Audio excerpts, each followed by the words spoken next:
परम प्रिय शिष्यों में श्री सुखदेव जी हैं। बड़ी मीठी वाणी में, राजन तुम भारत में जन्म लेने के पश्चात मोक्ष की चिंता करते हो।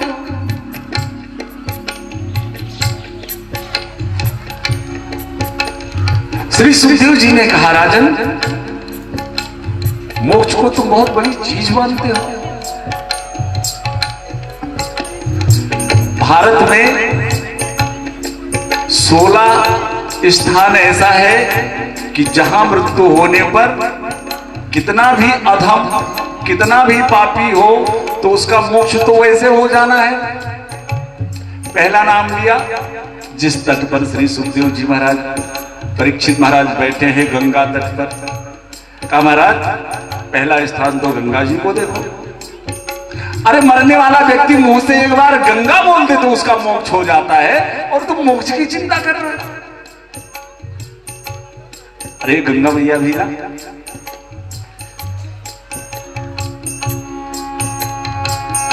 वही कैसे गंगा लहर धीरे धीरे, वही कैसे गंगा लहर धीरे धीरे, वही कैसे गंगा लहर धीरे धीरे, वही कैसे गंगा लहर धीरे धीरे।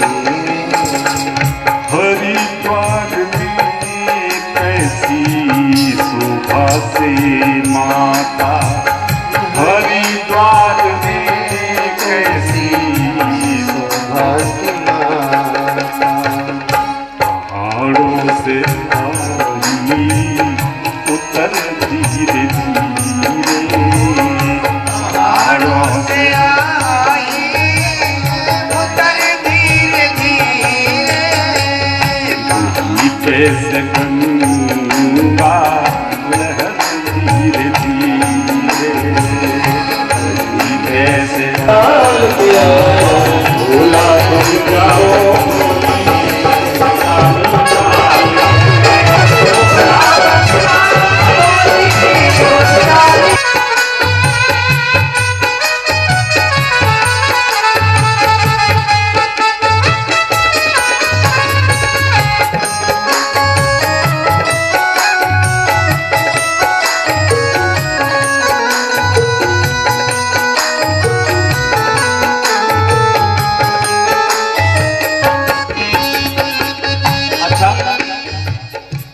गंगा जी की चर्चा हो गई तो दो शब्द गंगा मैया के लिए। गंगा जी का प्रादुर्भाव कहां से हुआ? शुक्ला जी यहां रहा।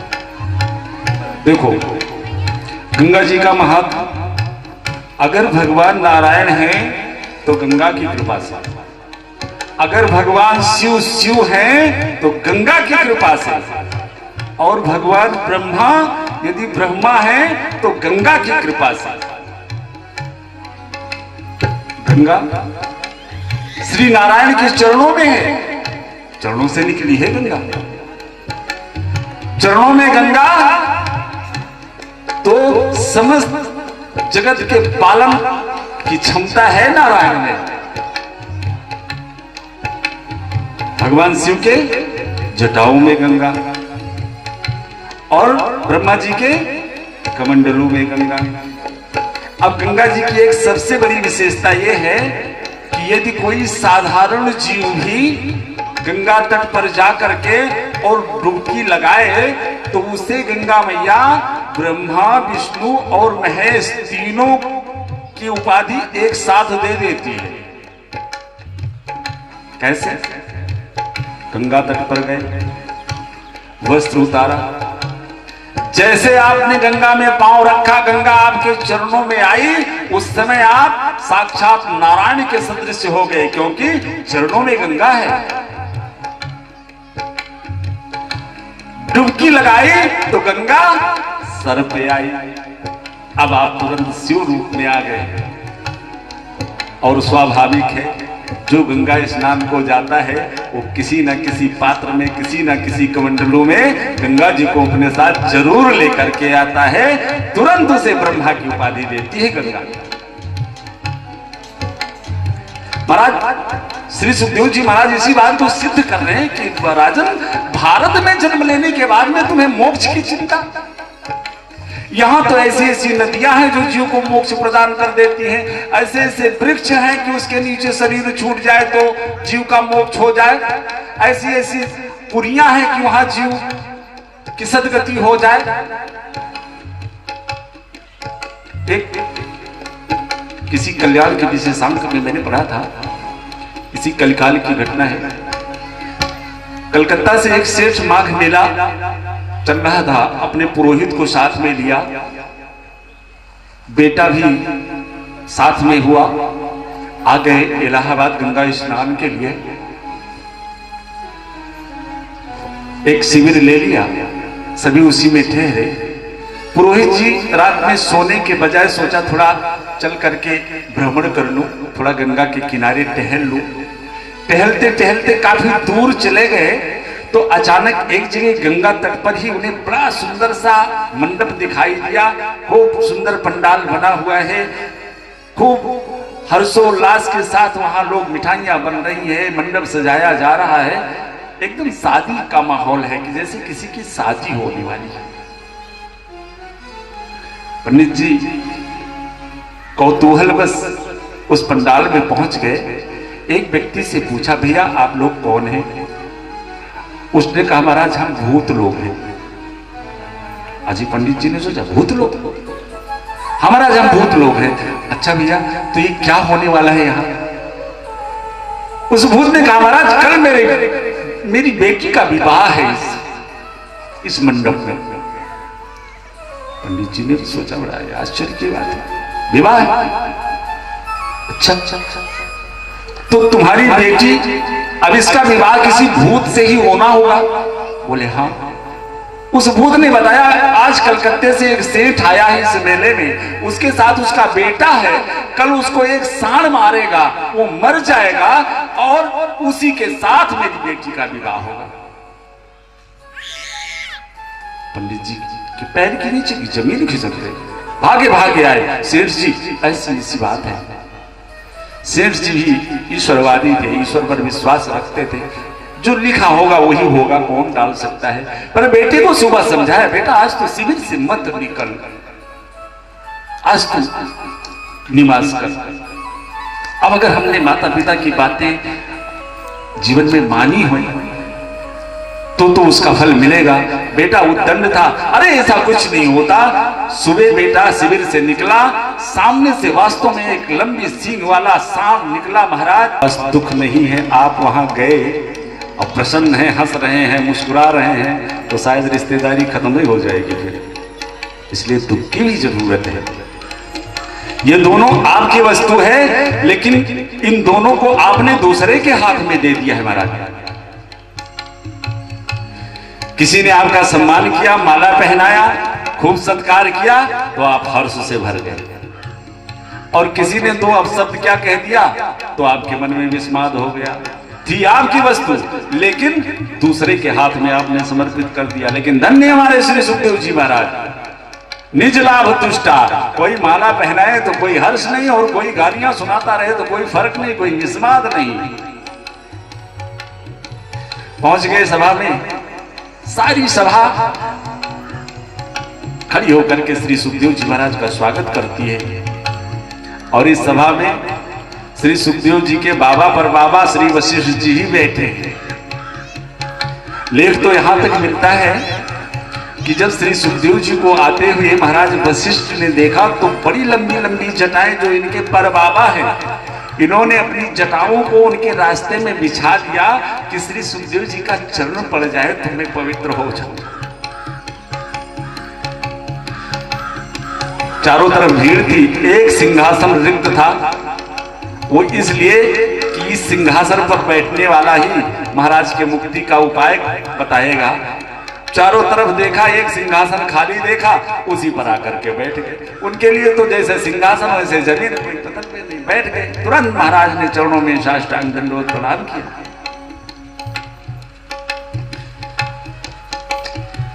एक ही प्रश्न किया महाराज परीक्षित ने, महाराज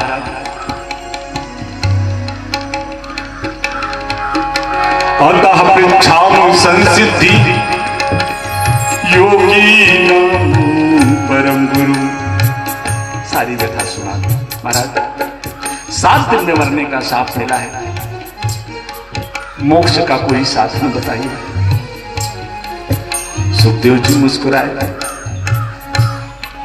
बड़ी मीठी वाणी में। एक तो बालक है और दूसरे पूर्व जन्म सुख रूप में, जो श्री किशोरी गोलोक धाम में, नित्य धाम गोलोक धाम में जो श्री किशोरी जी के वाम हस्त पर बैठकर श्री कृष्ण का नाम सीखने वाले श्री किशोरी राधा जी के परम प्रिय शिष्यों में श्री सुखदेव जी हैं। बड़ी मीठी वाणी में, राजन तुम भारत में जन्म लेने के पश्चात मोक्ष की चिंता करते हो।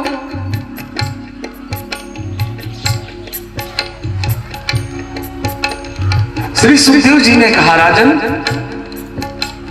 मोक्ष को तुम बहुत बड़ी चीज मानते हो। भारत में 16 स्थान ऐसा है कि जहां मृत्यु होने पर कितना भी अधम, कितना भी पापी हो तो उसका मोक्ष तो वैसे हो जाना है।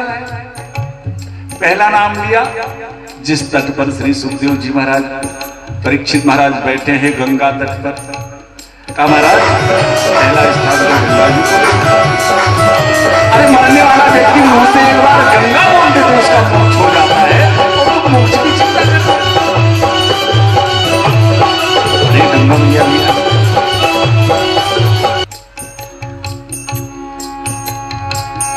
वही कैसे गंगा लहर धीरे धीरे, वही कैसे गंगा लहर धीरे धीरे, वही कैसे गंगा लहर धीरे धीरे, वही कैसे गंगा लहर धीरे धीरे।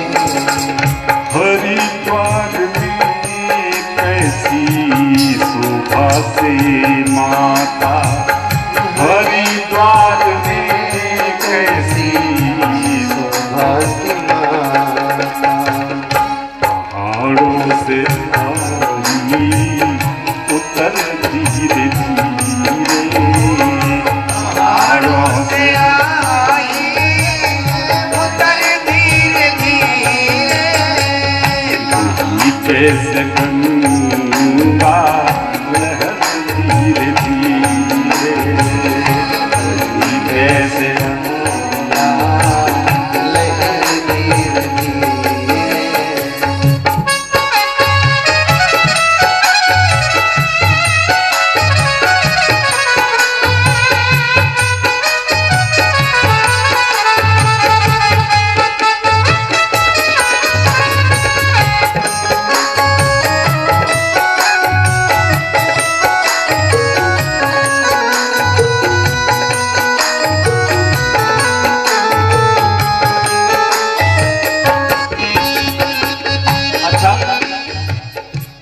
गंगा जी की चर्चा हो गई तो 2 शब्द गंगा मैया के लिए। गंगा जी का प्रादुर्भाव कहां से हुआ? शुक्ला जी यहां रहा। देखो गंगा जी का महत्व, अगर भगवान नारायण है तो गंगा की कृपा से, अगर भगवान शिव शिव हैं तो गंगा की कृपा से, और भगवान ब्रह्मा यदि ब्रह्मा हैं तो गंगा की कृपा से। गंगा श्री नारायण के चरणों में है, चरणों से निकली है गंगा। चरणों में गंगा तो समस्त जगत के पालन की क्षमता है नारायण में। भगवान शिव के जटाओं में गंगा और ब्रह्मा जी के कमंडलों में गंगा। अब गंगा जी की एक सबसे बड़ी विशेषता यह है कि यदि कोई साधारण जीव भी गंगा तट पर जाकर के और डुबकी लगाए तो उसे गंगा मैया ब्रह्मा विष्णु और महेश तीनों की उपाधि एक साथ दे देती है। कैसे? गंगा तट पर गए, वस्त्र उतारा, जैसे आपने गंगा में पांव रखा, गंगा आपके चरणों में आई, उस समय आप साक्षात नारायण के सदृश हो गए, क्योंकि चरणों में गंगा है। डुबकी लगाई तो गंगा सर पे आई। अब आप तुरंत शिव रूप में आ गए। और स्वाभाविक है, जो गंगा स्नान को जाता है वो किसी न किसी पात्र में, किसी न किसी कमंडलों में गंगा जी को अपने साथ जरूर लेकर के आता है। तुरंत उसे ब्रह्मा की उपाधि देती है गंगा। महाराज श्री सुखदेव जी महाराज इसी बात को सिद्ध कर रहे हैं कि राजन, भारत में जन्म लेने के बाद में तुम्हें मोक्ष की चिंता। यहां तो ऐसी ऐसी नदियां हैं जो जीव को मोक्ष प्रदान कर देती हैं, ऐसे ऐसे वृक्ष हैं कि उसके नीचे शरीर छूट जाए तो जीव का मोक्ष हो जाए, ऐसी ऐसी पुरियां हैं कि वहां जीव की सदगति हो जाए। एक किसी कल्याण के विशेषांक में मैंने पढ़ा था, इसी कलकाल की घटना है। कलकत्ता से एक सेठ माघ मेला चल रहा था, अपने पुरोहित को साथ में लिया, बेटा भी साथ में हुआ। आ गए इलाहाबाद गंगा स्नान के लिए। एक शिविर ले लिया, सभी उसी में ठहरे। पुरोहित जी रात में सोने के बजाय सोचा थोड़ा चल करके भ्रमण कर लूं, थोड़ा गंगा के किनारे टहल लूं। टहलते टहलते काफी दूर चले गए तो अचानक एक जगह गंगा तट पर ही उन्हें बड़ा सुंदर सा मंडप दिखाई दिया। खूब सुंदर पंडाल बना हुआ है, खूब हर्षोल्लास के साथ वहां लोग मिठाइयां बन रही है, मंडप सजाया जा रहा है। एकदम शादी का माहौल है कि जैसे किसी की शादी होने वाली है। पंडित जी कौतूहल बस उस पंडाल में पहुंच गए। एक व्यक्ति से पूछा, भैया आप लोग कौन हैं? उसने कहा, महाराज हम भूत लोग हैं। अजी पंडित जी ने सोचा, भूत लोग? हमारा हम भूत लोग हैं। अच्छा भैया, तो ये क्या होने वाला है यहाँ? उस भूत ने कहा, महाराज कल मेरी बेटी का विवाह है इस मंडप में। पंडित जी ने सोचा, बड़ा आश्चर्य की बात है, विवाह? अच्छा, तो तुम्हारी बेटी, अब इसका विवाह किसी भूत से ही होना होगा? बोले हाँ। उस भूत ने बताया, आज कलकत्ते से एक सेठ आया है इस मेले में, उसके साथ उसका बेटा है, कल उसको एक सांड मारेगा, वो मर जाएगा और उसी के साथ मेरी बेटी का विवाह होगा। पंडित जी के पैर के नीचे की जमीन खिसक गई, भागे भागे आए। सेठ जी ऐसी ऐसी बात है। सेठ जी भी ईश्वरवादी थे, ईश्वर पर विश्वास रखते थे, जो लिखा होगा वही होगा, कौन डाल सकता है। पर बेटे को सुबह समझाया, बेटा आज तो शिविर से मत निकल, आज तो निवास कर। अब अगर हमने माता पिता की बातें जीवन में मानी हुई तो उसका फल मिलेगा। बेटा उद्दंड था, अरे ऐसा कुछ नहीं होता। सुबह बेटा शिविर से निकला, सामने से वास्तव में एक लंबी सींग वाला सांप निकला। महाराज, उसमें जन्म लेने के बाद में तुम मोक्ष की चिंता करते हो? सैकड़ों नदियां की नदियां, पीपल के वृक्ष के नीचे कोई मर जाए सीधा मोक्ष हो जाता है। अरे ऐसा लेख मिलता है कि जलते हुए मुर्दे की चिता में अगर तुलसी की लकड़ी डाल दो तो उसका मोक्ष हो जाएगा। 7 दुनिया, अयोध्या, काशी, मथुरा, कांसी, ये सब मोक्ष प्रदायनी है। बताओ, जो महाराज परीक्षित 25,000 ऋषि संत समुदाय में मोक्ष की चिंता को लेकर के बैठे हुए थे, चेहरा खिल गया। महाराज मोक्ष तो कुछ है ही नहीं। अच्छा महाराज, तो अब 7 दिन करे क्या है बताओ? कहा तुम तो ठाकुर जी की लीला सुनो बस। अब श्री सुखदेव जी महाराज श्री महाराज परीक्षित को भगवत कथा प्रारंभ करते हैं।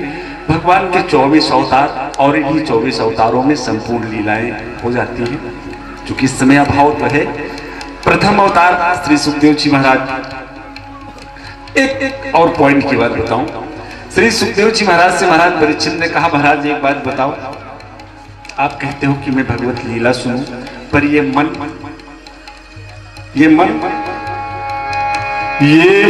बड़ा चंचल है, कैसे तेरा भजन करूं, जितना इसे समझाऊं कि जितना इसे समझाऊं उतना ही मचल जाए, जितना इसे समझाऊं वो जितना इसे समझाऊं उतना ही मचल जाए, राधे तेरे चरणों की, ओ श्यामा तेरे चरणों की। सभी गाइए खूब प्रेम से। कर धूल जो मिल जाए,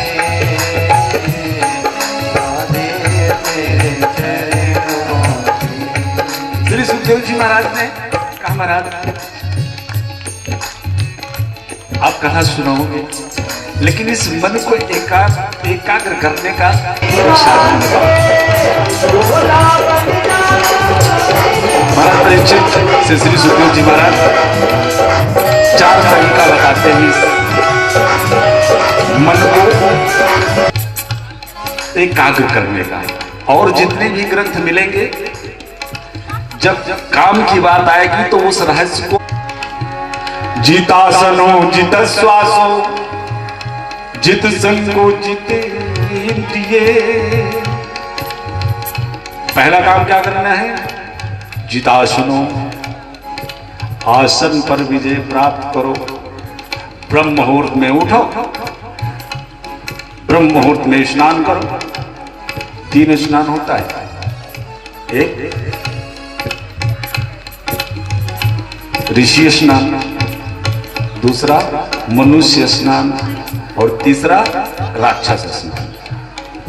ब्रह्म मुहूर्त 5 बजे के पहले तक का जो मुहूर्त है वो ब्रह्म मुहूर्त में मान लिया जाता है। वैसे है तो 4:30 तक, तो जो 5 बजे के पहले स्नान कर लेते हैं, ये मन को जो काबू में करना चाहते हैं, अक्सर लोग आते रहते हैं, बाबा पूरी पूजा हो जाती है पर ये मन नहीं रुकता, जाने कहां कहां रहता है। उनके लिए विशेष जरूरी चीजें, तो ब्रह्म मुहूर्त में उठो, 5 के पहले स्नान ये ऋषि स्नान है, और सूर्योदय के 10 मिनट के पहले तक का स्नान जो है वो मनुष्य स्नान है, और बाकी तीसरे श्रेणी में चला जाता है। तो अगर मन को केंद्रित करना है तो सबसे पहले ब्रह्म मुहूर्त में उठो और संकल्पित होकर के आसन लगा करके बैठो। मान लिया 30 मिनट का आपने संकल्प लिया है, 30 मिनट बैठ करके हरि का स्मरण करूंगा।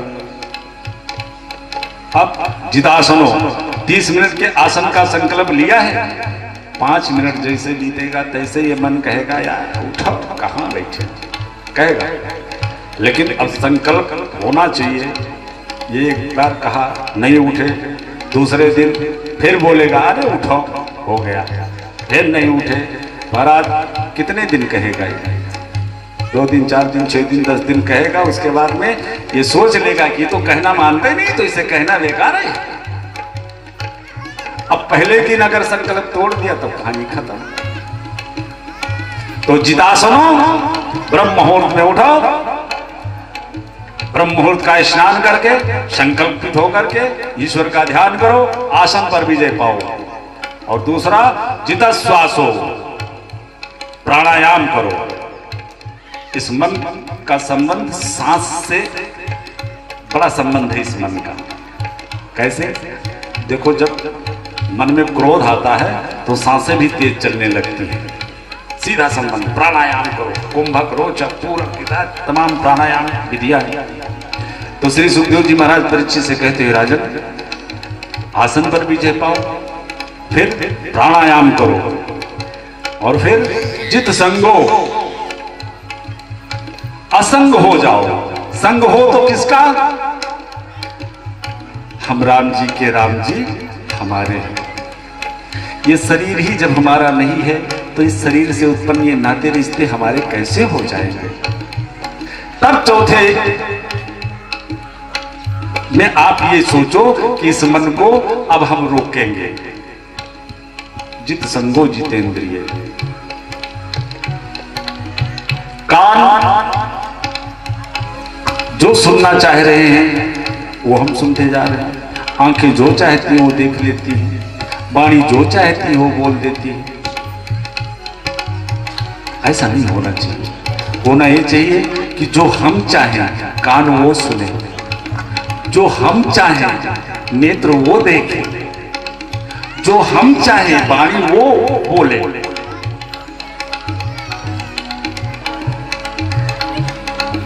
कुछ इंद्रियां तो दूसरे के हाथ में है, जैसे हमारी एक कान इंद्रिय है। कोई अब शब्द बोलेगा तो व्यवस्था है कि वो हमारे कानों में जरूर जाएंगे, है ना। लेकिन किसी ने मान लिया दो शब्द अब शब्द हमको कहा तो एक इंद्री तो उसके हाथ में थी, लेकिन दूसरी वाणी ये तो हमारे हाथ में है ना। तो जो उसके हाथ में थी अगर वो दूषित हो गई तो उसी को रहने दो, कम से कम जो हमारे हाथ में है उसको तो हम बचा लें। 4 स्थान बताया, 4 साधन बताया कि इस संसार के गतिविधियों पे नहीं अधिकार किसी का है, हर जिसको हम परमात्मा कहते ये सब खेल उसी का है। जिसको हम परमात्मा कहते ये सब खेल उसी का है। जिसको हम परमात्मा कहते ये सब खेल उसी का है। इस संसार के गतिविधियों पर नहीं अधिकार किसी का है। इस संसार के गतिविधियों पर नहीं अधिकार किसी का है। जिसको हम परमात्मा कहते ये सब खेल उसी का है। जिसको हम परमात्मा कहते ये सब खेल उसी का है। जिसको हम परमात्मा कहते ये सब खेल उसी का है।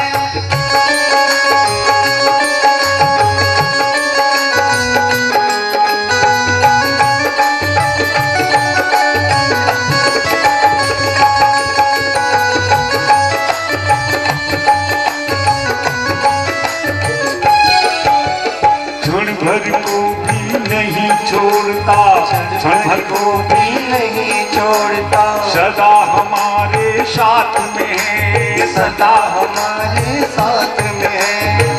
काया की सांसा डोरी का तार उसी के हाथ में है। काया की सांसा डोरी का तार उसी के हाथ में है। हंसना रोना जीना मरना, रोना जीना मरना, हंसना रोना जीना मरना सब उसकी मर्जी का है। जिसको हम परमात्मा कहते ये सब खेल उसी का है। जिसको हम परमात्मा कहते ये सब खेल उसी का है। जिसको हम परमात्मा कहते ये सब खेल उसी का है। इस संसार के गतिविधियों पर, इस संसार के गतिविधियों पर नहीं अधिकार किसी का है। इस संसार के गतिविधियों पर नहीं अधिकार किसी का है।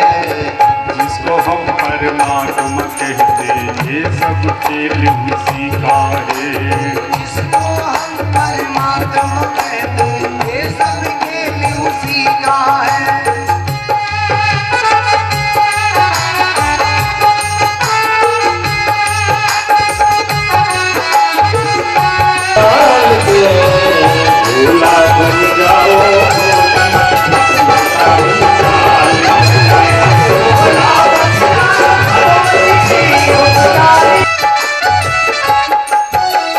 निर्धन धनी धनी हो निर्धन, धनी धनी हो निर्धन। काम है उसका कि राई ते पर्वत कर और पर्वत राई माही, है ना। निर्धन धनी धनी हो निर्धन, धनी धनी हो निर्धन, निर्धन धनी धनी हो निर्धन, निर्धन धनी हो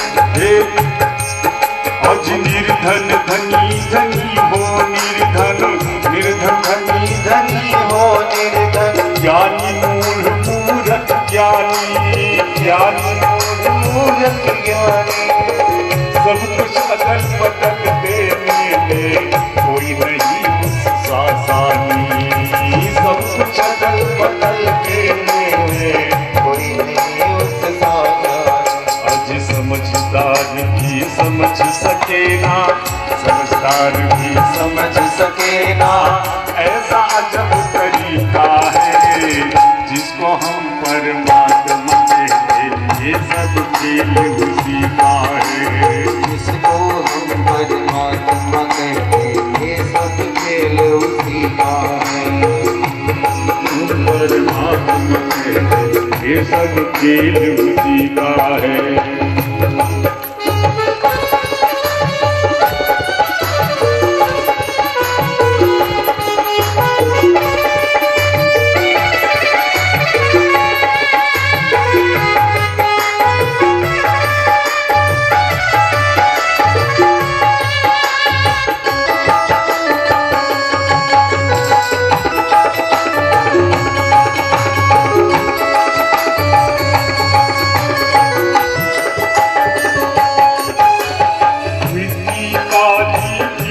हरे मन